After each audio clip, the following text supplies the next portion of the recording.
রক্তে তারুণ্যের উচ্ছ্বলন এবং মিছিলের সেই জুলাই আগস্টের রাজপথগুলো যখন কম্পিত এবং কম্পমান হয়ে উঠেছিল, সেই তারুণ্যের প্রচণ্ড রুদ্ররোষের সেদিন খান খান হয়ে ভেঙে গিয়েছিল স্বৈরাচারের বাসা।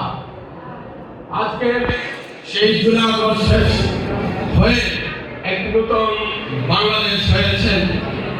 সেই নতুন বাংলাদেশ গড়ার জন্য আবার আমার মনে হচ্ছে যারা সিনিয়র সিটিজেন তারা আবারও ব্যর্থতার পরিচয় দিচ্ছেন। সেজন্যই আবার আজকে নতুন করে নতুন তারুণ এবং যুবকদেরকে, এই শিশুদেরকে আবার রাজপথে না, শিক্ষাঙ্গন থেকে তাদের সেই নতুন বিপ্লবের সূচনা করতে হবে।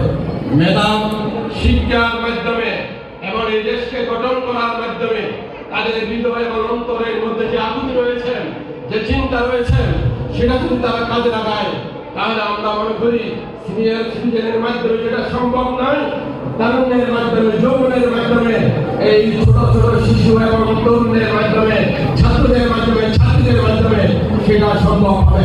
আমরা আমাদের বাংলাদেশ থেকে দেশকে হারিয়ে দিতে পারি না, আমরা আমাদের বাংলাদেশকে গঠন করতে চাই।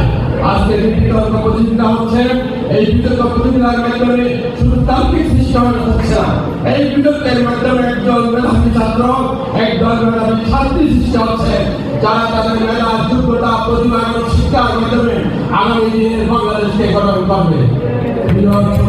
শিক্ষার্থী